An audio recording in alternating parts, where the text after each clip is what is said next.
চাকসু সকল বিশ্ববিদ্যালয় এবং কলেজের ছাত্র সংসদ নির্বাচন অনুষ্ঠিত হবে। সেই নির্বাচনের বাংলাদেশে যে 15-16 বছর পরে গণতন্ত্রের এক নতুন অগ্রযাত্রার সূচনা হতে যাচ্ছে, সেটা সহ্য করতে পারতেছে না একটা গোষ্ঠী, এবং তারা নানাভাবে চেষ্টা করে অভ্যুত্থানের শক্তিগুলোর মধ্যে নানা ধরনের সংঘাত লাগানোর চেষ্টা করছে। এবং এই সংঘাত লাগানোর একটাই উদ্দেশ্য, বাংলাদেশ যে গণতন্ত্রের দিকে যাচ্ছে, গণতান্ত্রিক অগ্রযাত্রার দিকে যাচ্ছে, সেই গণতান্ত্রিক অগ্রযাত্রাকে রুখে দেওয়া এবং বাংলাদেশকে একটি ব্যর্থ রাষ্ট্র হিসেবে পরিণত করা। সেই ধারাবাহিকতায় তারা ডাকসু নির্বাচনকে বানচাল করার জন্য বিভিন্ন ধরনের ষড়যন্ত্র করছে। আমরা এই নিষিদ্ধ ঘোষিত সন্ত্রাসী সংগঠন, জঙ্গি সশস্ত্র সংগঠন আওয়ামী লীগ, ছাত্রলীগের ইন্টারনাল টেলিগ্রাম গ্রুপগুলো স্ক্রিনশট দেখেছি। সেখানে ডাকসু নির্বাচনকে বানচাল করার জন্য এবং এখানে সংঘাত সৃষ্টি করার জন্য, সাবোটেজ করার জন্য তারা বিভিন্ন ধরনের প্ল্যান পরিকল্পনা করছে। এজন্য আমরা আরো বিভিন্নভাবে তথ্য পাচ্ছি এবং আমরা এই টেলিগ্রাম মেসেজগুলো দেখে বিভিন্ন ধরনের তথ্য পাচ্ছি যে আগামীকাল ডাকসু নির্বাচনকে কেন্দ্র করে নিষিদ্ধ ঘোষিত ছাত্রলীগ সন্ত্রাসীরা ক্যাম্পাসের আশেপাশে অবস্থান নেবে এবং সুযোগ বুঝে ক্যাম্পাসে প্রবেশ করে ক্যাম্পাসে একটি সংঘাত লাগানোর চেষ্টা করতে পারে। তাই আমরা আজকে জুলাই ঐক্যের পক্ষ থেকে স্বরাষ্ট্র মন্ত্রণালয়কে আহ্বান জানাবো, আপনারা এই বিষয়গুলোকে কনসার্নে নিন এবং নিষিদ্ধ সন্ত্রাসী, জঙ্গি লীগ, সশস্ত্র লীগকে যেখানে পাবেন সেখানেই তাদেরকে গ্রেপ্তার করুন এবং বিচারের মুখোমুখি করুন। পাশাপাশি আমরা দেখতে পাচ্ছি এই নিষিদ্ধ লীগ, এই নিষিদ্ধ সন্ত্রাসী লীগ গত কয়েকদিন ধরে টানা টানা ঝটিকা মিছিল করে যাচ্ছে, কিন্তু স্বরাষ্ট্র মন্ত্রণালয় থেকে কোনো ধরনের পদক্ষেপ গ্রহণ করা হচ্ছে না। যদি এই সকল নিষিদ্ধ সন্ত্রাসী লীগদের দৌরত্ব না কমানো হয়, যদি তাদেরকে গ্রেফতার না করা হয়, যদি তাদেরকে বিচারের মুখোমুখি না করা হয়, যদি প্রয়োজন পড়ে জুলাই ঐক্যের সংগঠনগুলো যদি মনে করে আমরা সবাই মিলে ঐক্যবদ্ধ হবে, এরকম সিদ্ধান্ত নিতেও বাধ্য হতে পারি যে আমরা স্বরাষ্ট্র মন্ত্রণালয় ঘেরাও করব। সুতরাং এই ধরনের হটকারিমূলক কাজ করবেন না। আপনাদেরকে অভ্যুত্থানের রক্তের উপর দাঁড়িয়ে যে দায়িত্ব দেওয়া হয়েছে সে দায়িত্ব পালন করুন, আর যদি পালন করতে না পারেন দায়িত্ব ছেড়ে দিয়ে চলে যান। এই দায়িত্ব সামলানোর মতো অনেক যোগ্য লোক আছে আপনাদের থেকে। এই আশাবাদ ব্যক্ত করে আমার বক্তব্য এখানে শেষ করছি। সবাইকে ধন্যবাদ। ইনকিলাব জিন্দাবাদ। আওয়ামী লীগের বিচার তো হচ্ছেই না, বরং তারা মাঠে আবারও মিছিল নিয়ে নামতেছে। এটা খুবই দুঃখের ব্যাপার। আমরা দেখেছি গণ অভ্যুত্থানের পরে আমাদের ইন্টারিম সরকার চরম ব্যর্থতার পরিচয় দিয়েছে। না করতে পেরেছে বিচার, না পেরেছে সংস্কার, কিন্তু নির্বাচনের দিন তারিখ ঠিক করে ফেলেছে। আমরা দেখেছি গণ অভ্যুত্থানের পরে আমরা চেয়েছিলাম আওয়ামী লীগের বিচার হবে খুব দারুণ ভাবে, যেভাবে আওয়ামী লীগ আমাদেরকে মিথ্যা মামলা দিয়ে বিচার দিয়েছিল, যেভাবে শেখ সাইদি আমাদের নয়নের মণি সাইদি রহমতুল্লাহ আলাইকে ফাঁসির কাস্টে ঝুলানোর ব্যবস্থা করার চিন্তা করেছিল। আমরা দেখেছি বাংলাদেশের উল্লেখযোগ্য আলেমকে বাংলাদেশে কারা কষ্টে নির্যাতিত করেছে। আমরা ভেবেছিলাম আওয়ামী লীগের যারা দোষী আছে তাদেরকে এভাবে শাস্তি দেওয়া হবে, কারণ আলেমরা কোনো সময় দোষ করেনি, কিন্তু আওয়ামী লীগ তো দোষ করেছিল। এত কিছু প্রমাণ থাকা সত্ত্বেও আওয়ামী লীগের বিচার করতে পারছে না। ইন্টারিমের চরম ব্যর্থতা এটা। আমরা দেখেছি আগামীকাল ডাকসু ইলেকশন হবে এবং ডাকসু সহ রাকসু সহ বিভিন্ন জায়গায় প্রতিষ্ঠানে ইলেকশন হওয়ার কথা চলছে, কিন্তু রাজশাহী বিশ্ববিদ্যালয়ে আমরা দেখেছি নতুন ফ্যাসিবাদীরা আবার মাথা চাড়া দিয়ে উঠেছে। আমরা দেখলাম তারা কিভাবে নিজেদেরকে আবারও আওয়ামী লীগ প্রমাণ করার চেষ্টা করছে। স্পষ্ট ভাবে বলছি, জুলাই যোদ্ধাদের রক্ত এখনো শরীরে অবশিষ্ট আছে। যত সময় পর্যন্ত বিচার সংস্কার এগুলো না হবে ততদিন পর্যন্ত নির্বাচনের চিন্তা করতে দেওয়া হবে না, হবে না, হবে না। বিপ্লবের 1 বছর পরেও আজকে আমরা রাজপথে এসে দাঁড়িয়েছি ঠিক একটা দাবি নিয়ে। তো আমাদের কথা হচ্ছে যে আমার যদি সেই এখনো 1 বছর পরে এসেও আবার রাস্তায় নামতে হয়, যেই স্বরাষ্ট্র উপদেষ্টা বা উপদেষ্টা মহলে যারা আছেন তারা কিন্তু আমাদের আহত এবং শহীদ যারা তাদের রক্ত মারিয়েই কিন্তু ওই জায়গাটাতে বসেছেন। 1 বছর পরে এসেও আমাদের আজকে রাজপথে নেমেও যদি বারবার বলতে হয় আমার বিচার করো, তুমি আমার সংস্কার করো, তাহলে তোমরা ওই চেয়ারে বসে কি করতেছো? আমার তো কোনো দরকার নেই তাদেরকে ওই চেয়ারে বসিয়ে রাখার। যদি আমি জনগণ আমার দাবি আদায়ের জন্য যদি আমার বারবার রাস্তায় নামতে হয় এবং 17 বছরের দুঃশাসন গুম খুনের বিচারের জন্য যদি আমার এই 1 বছর পরে এসে এখন যদি আমার রাস্তায় নামতে হয়, আমি কি বিপ্লব করলাম আর কি সরকার আমি তাহলে গঠন করলাম? এই প্রশ্ন তো থেকেই যায়।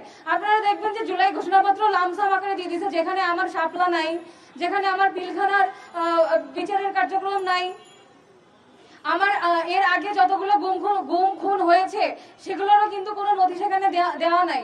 এমনকি জুলাই ঘোষণাপত্র প্রোগ্রাম যেটা হয়েছে তার আগে আমাদের জুলাই ঐক্যের অন্য যে 80 থেকে 90টা সংগঠন আছে সবাইকে জাস্ট নামমাত্র বলে তারা দাওয়াত করছে। এর আগে কিন্তু আমাদেরকে তারা দেখাও নাই যে জুলাই ঘোষণাপত্রে কি আসতে যাচ্ছে এবং সেখানে জনগণের আকাঙ্ক্ষা বাস্তবায়ন করার জন্য জনগণের প্রতিনিধিত্ব করার মতো কোনো উল্লেখযোগ্য কোনো পয়েন্ট সেখানে উল্লেখ আছে কিনা।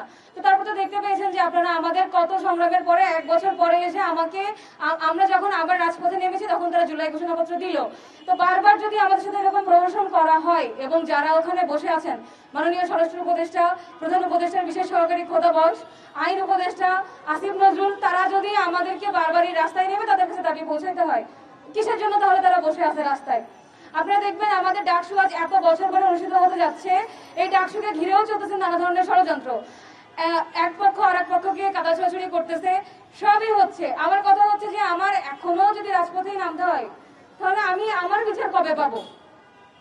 আপনি সংস্কার করেন নাই, আপনি বিচার কার্যক্রম শুরু করেন নাই, আপনি নির্বাচন দেওয়ার জন্য উঠে পড়ে লেগে আছেন। আপনাকে তাহলে আমরা কি জন্য বসিয়েছি? আমাদের দাবি তো আদায় হয় নাই। আপনি জুলাইয়ের হত্যার বিচার করতে পারেন নাই, আপনি তাদের পুনর্বাসনের ব্যবস্থা করতে পারেন নাই, এখনো পঙ্গু হাসপাতালে মানুষজনেরা আছে, আপনি কোনো কিছুই তো করতে পারছেন না। আইন শৃঙ্খলা ভেঙে পড়েছে আমার প্রত্যেকটা জায়গায়, প্রত্যেকটা থানায়, কোথায় পুলিশ বাহিনী ঠিক মতো কাজ করছে না, কোন জায়গায় কাজ করছে না। আপনারা দেখেন উপজেলা পরিষদ থেকে শুরু করে থানা পর্যায়ে এমনকি ডিসি জেলা প্রশাসক পর্যন্ত তারা কিন্তু কোনো ফাংশন করতেছে না। চিটাগাং ইউনিভার্সিটিতে যে হামলাটা হলো, আমার 24 ঘন্টা কেন লাগলো আমার ভাইদেরকে উদ্ধার করার জন্য? গোপালগঞ্জে যে হামলা হলো, ঠিকই তো সেখানে সেনাবাহিনী এপিসি নিয়ে উপস্থিত ছিল। নুরু ভাইয়ের উপরে হামলা হলো 24 পার হয়ে 25-এ আসার পরেও এত বর্বর একটা হামলা হলো, তারপরে সেটা নিয়ে আর কোনো মাথা ব্যথা নাই। এরপর দেখেন লিগরা আবার মিছিল দেওয়া শুরু করছে। আমার লীগ নিষিদ্ধ হলো নামসাম করে, বারবারই আমাদের রাস্তায় নেমে তারপরে আমাদের দাবি আদায় করতে হচ্ছে। আমার কথা হচ্ছে ঠিক আর কতদিন, আর কতজন মারা গেলে, মানে এমন একটা অবস্থা হয়ে গেছে যে চিটাগং ইউনিভার্সিটিতে যখন হামলাগুলো হলো, এটা তো ঢাবি না, এই জন্য সরকার কোনো কার্যক্রম বা কোনো রবীন্দ্রনাথের আবৃত্তির নামে তারা সংগঠিত হওয়ার চেষ্টা করেছে। ইন্টারিমের যে এজেন্সিগুলো আছে তারা তো এত বোকা নয় যে তারা এগুলো সম্পর্কে কোনো খোঁজ খবর রাখবে না। আওয়ামী লীগ বিভিন্নভাবে ঢাকায় বিভিন্ন জায়গায় মিছিল করছে। আমাদের ইন্টারিম সরকার কি করছেন, আমাদের গোয়েন্দা বাহিনী কি করছে, তারা কেন এদের ব্যাপারে ব্যবস্থা নিচ্ছে না? এবং ডাকসু কেন্দ্রিক নির্বাচন কেন্দ্রিক যে ধরনের অস্থিতিশীল পরিস্থিতি তৈরি হচ্ছে সারা দেশে, সেই পরিস্থিতির বিরুদ্ধে ইন্টারিম যথাযথ ব্যবস্থা নেবে এই প্রত্যাশা ব্যক্ত করছি। ধন্যবাদ সবাইকে। বলবো, এরা সুযোগ পেয়েছে আপনাদের বিচারহীনতার সুযোগে। হাজার হাজার শহীদ হয়েছে, সেই শহীদদের রক্তের সাথে অবমাননা করে আপনারা এখনো দেশব্যাপী বিচার শুরু করতে পারেননি। শুধু কয়েকটি বিচার দেখিয়ে আমাদের চোখে ধুলা দিচ্ছেন। আমাদের স্পষ্ট দাবি থাকবে, সারা দেশব্যাপী জেলা উপজেলায় স্পেশাল ট্রাইব্যুনাল গঠন করে এই সন্ত্রাসী আওয়ামী এবং তাদের দোষরদের বিচার শুরু করতে হবে, গ্রেপ্তার করতে হবে এবং বিচার নিষ্পত্তি করতে হবে। একই সাথে সরকারি বেসরকারি প্রতিটি ডিপার্টমেন্টের মন্ত্রণালয়ে বিচার ব্যবস্থা, বিচার ট্রাইব্যুনাল গঠন করে এই সব সরকারি বেসরকারি যারা এই দোষর ছিল, এই খুনি হাসিনার দোষর ছিল, তাদেরও বিচার নিশ্চিত করতে হবে, তবে দেশ স্থিতিশীল হবে। আমি এই দাবি রেখে এবং এই দাবি পূরণ করার জন্য তাদেরকে আহ্বান জানাচ্ছি। নইলে যে কোনো উদ্ভূত পরিস্থিতির জন্য আপনাদের দায়ী থাকতে হবে। বাংলাদেশ জিন্দাবাদ, ভারতীয় আধিপত্যবাদ ধ্বংস হোক, নিপাত যাক ভারতীয় লীগ, যুবলীগ, নিষিদ্ধ ছাত্রলীগ থেকে শুরু করে জাতীয় পার্টি থেকে শুরু করে সবগুলো সংগঠন বাংলাদেশ, ঢাকা সহ বিভিন্ন জায়গায় অস্থিতিশীল পরিবেশ তৈরি করার চেষ্টা করেছে। সরকার আমরা দেখেছি আওয়ামী লীগের সময় আমরা যদি 3 জন লোক এক জায়গায় জড়ো হইতাম, সেখানে ডিজিএফআই এনএসআই থেকে বিভিন্ন লোকজন আমাদের চারপাশে ঘোরাঘুরি করত। আজকে যখন 1000 লোক মসজিদ থেকে বের হয়ে মিছিল করে জয় বাংলা স্লোগান দেয়, বাকশালীদের স্লোগান দেয়, মজিদবাড়িদের স্লোগান দেয়, তখন আমাদের পুলিশ প্রশাসন কাউকে অ্যারেস্ট করতে পারে না। পুলিশ প্রশাসন জানে না এখানে কারা জড়ো হচ্ছে, কারা মিছিল করছে, কারা এখানে হট্টগোল তৈরি করছে। আজকের এই পরিস্থিতিতে গত কয়েকদিন যাবৎ রাজধানীর বিভিন্ন জায়গায় যে পরিমাণ হাত বোমা ফুটানো হয়েছে, লাঠি নিয়ে মিছিল করা হয়েছে, মূলত ডাকসু নির্বাচনকে বানচাল করার জন্য। আগামীকাল ডাকসুর ইলেকশন, এই ইলেকশনকে কেন্দ্র করে আমরা জানতে পেরেছি আমাদের যারা লেজুর ভিত্তিক সংগঠনগুলো আছে, ছাত্র সংগঠন, তাদের মাদার সংগঠনগুলা আমাদের ক্যাম্পাসের চারপাশে তাদের লোকজন অবস্থান নিয়ে জড়ো হবে। আমরা তাদেরকে স্পষ্টভাবে বলে দিতে চাই, যদি আগামীকাল ঢাকা ইউনিভার্সিটির ভিতরে কোনো রকম বিশৃঙ্খলা তৈরি করার চেষ্টা করা হয় কিংবা ক্যাম্পাসের আশেপাশে কেউ জড়ো হয়, তাহলে আমরা সেই জুলাইকে আবার নেমে নিয়ে আসবো শাহবাগে। আমরা সকল ছাত্র জনতায় অবস্থান নিব। যদি কোনো দলের রাজনৈতিক দলের নেতা কর্মীরা এখানে অবস্থান নেয়, ঠিক একইভাবে আমরা অবস্থান নিব। এবারে আমরা খালি হাতে অবস্থান নিব না। তারা যদি খালি হাতে আসে, আমরা লাঠি নিয়ে এখানে অবস্থান করব। আমরা দেখে নিব তারা কারা। যদি আগামীকাল ডাকসুর ইলেকশন নিয়ে কোনো রকম বিশৃঙ্খলা তৈরি করার চেষ্টা করা হয়, ঠিক সেভাবে আমরা জুলাই যেভাবে ফ্যাসিস্টকে মোকাবেলা করেছিলাম, ঠিক একইভাবে আমরা তাদেরকে মোকাবেলা করে ছাড়বো ইনশাল্লাহ। আমরা সর্বশেষ একটা বিষয় বলে দেখতে চাই, আমরা জানতে পেরেছি ট্রাইব্যুনাল টাকা দিয়ে টাকার বিনিময়ে রাজসাক্ষী করার পায়তারা করছে বিভিন্ন সন্ত্রাসীদের। আমরা তাদেরকে বলে দিতে চাই, যদি কোনো রাজনৈতিক দলের নেতা কিংবা প্রশাসনের উচ্চ পর্যায়ের কাউকে রাজসাক্ষী করা হয় টাকার বিনিময়ে, তাহলে আমরা এই আন্তর্জাতিক অপরাধ ট্রাইব্যুনাল এটা আমরা ঘেরাও দিব। আমরা দেখে নিব কিভাবে আপনারা তাদেরকে রাজসাক্ষী বানান। দ্বিতীয় বিষয়, স্বরাষ্ট্র মন্ত্রণালয় স্পষ্ট করে বলে দিতে চাই, আপনি যদি ঠিক না হন, আমরা ডাকসু নির্বাচনের কারণে এতদিন কোনো কর্মসূচি দেইনি। আমরা আলটিমেটাম দিয়েছিলাম সচিবালয় ঘেরাও দিব, সচিবালয় ঘেরাও দেয়নি। 9 তারিখ ডাকসু নির্বাচন শেষ হবে। যদি 9 তারিখের মধ্যে আপনারা কোনো সমাধান না করতে পারেন, তাহলে এই শহরে জুলাইয়ের যুদ্ধের আবার নেমে আসবে। আপনাদের কিভাবে নামাতে হয় সেটা আমরা দেখে নেব ইনশাল্লাহ। এই পর্যায়ে বক্তব্য রাখার জন্য অনুরোধ করছি আমাদের জুলাই করেছে, জয় বাংলা স্লোগান দিয়েছে। আপনাদের কাছে আসলে কি মনে হয় যে তারা যে এভাবে মিছিল করছে, তারা সংগঠিত হচ্ছে, চক্রান্ত করছে, দেশের প্রশাসন কিছু জানে না? এই যে পুলিশ ভাইয়েরা বা দেশের প্রশাসন, তারা কি এগুলো জানতো না আগে থেকে? আমি আপনাদেরকে বলি, খুনি হাসিনার আমলে বিএনপি জামায়াত কোন চিপায় গিয়ে প্রোগ্রাম করতো, কোন দূরে চরে গিয়ে প্রোগ্রাম করতো, তাও তারা খুঁজে বের করে ফেলতো। প্রোগ্রাম হবে আজকে, কিন্তু প্রশাসনের কাছে নিউজ চলে যায় আরো 3 দিন আগে, অমুক জায়গায় অমুক প্রোগ্রাম হবে। তো সেই একই প্রশাসন এখনো কেন আওয়ামী লীগ মিছিল করতেছে? তারা কি জানতো না? তারা কেন দেখাচ্ছে না? এটা মানে হচ্ছে তারা ইচ্ছা করে আওয়ামী লীগকে সুযোগ দিচ্ছে, আওয়ামী লীগকে সংগঠিত করার চেষ্টা করা হচ্ছে। আমরা অনেকবার দেখেছি বিভিন্ন সময়ে নানা নামে নানা ফর্মে রিফর্ম আওয়ামী লীগের একটা মূল আমাদের খাওয়ানোর চেষ্টা করা হয়েছিল। তো সেইটা এখনো চলতেছে। এখানে বিভিন্ন গোষ্ঠীর ইন্ধন রয়েছে, উত্তর পাড়া হস্তক্ষেপ আছে। যত যাই হোক, আমাদের কথা হচ্ছে, যেই ছাত্র জনতা জুলাই নামিয়ে এনেছিল, সেই ছাত্র জনতা খুব ভালো করে জানে কিভাবে জুলাইকে টিকিয়ে রাখতে হবে।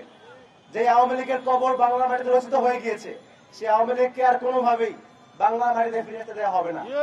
যে ফর্মে হোক, যে রিফর্ম হোক, সুশীল হোক, নতুন হোক, যাই হোক, আওয়ামী লীগ কিংবা আওয়ামী লীগের কোনো বি টিম, জাতীয় পার্টি, শাহবাগী যা আছে, কারো খানা বাংলাদেশে হবে না। কথা পরিষ্কার। দ্বিতীয় কথা হচ্ছে, কালকে ডাকসু মানে শুধু ঢাকা বিশ্ববিদ্যালয় না, ডাকসু মানে বাংলাদেশ। যার ফল আপনারা দেখেছেন গত কয়েকটা দিনে নির্বাচন হবে ঢাকা বিশ্ববিদ্যালয়ে। সেখানে ভোট দেওয়ার জন্য ঢাবি শিক্ষার্থীরা বাড়ি বাড়ি গিয়ে ভোট চাচ্ছে বিএনপি নেতারা, জামাতের নেতারা। চিন্তা করতে পারেন, ক্যাম্পাসে ভোট হবে, সেখানে দেখা যাচ্ছে সন্ধ্যার পরে বিভিন্ন দলের নেতাকর্মীরা শিক্ষার্থীদের নিয়ে খাওয়াচ্ছে, বিভিন্ন জায়গায় রেস্টুরেন্টে খাওয়াচ্ছে। ছাত্র শিবির তারা হচ্ছে তাদের ফোকাসকে ব্যবহার করে ভোট চাচ্ছে। এটার মানে হচ্ছে ডাকসু শুধুমাত্র আমাদের ক্যাম্পাস কেন্দ্রিক না, ডাকসু বর্তমানে একটা আমাদের ন্যাশনাল ইস্যু। সুতরাং ডাকসুকে কেন্দ্র করে, ডাকসুকে বানচাল করার চক্রান্ত অনেকেই করবে। কারণ আজকে ডাকসু হয়ে গেলে ডাকসুর পরে জাকসু, রকসু, চাকসু সহ দেশের সমস্ত বিশ্ববিদ্যালয়ে ছাত্র সংসদ নির্বাচন হয়ে যাবে।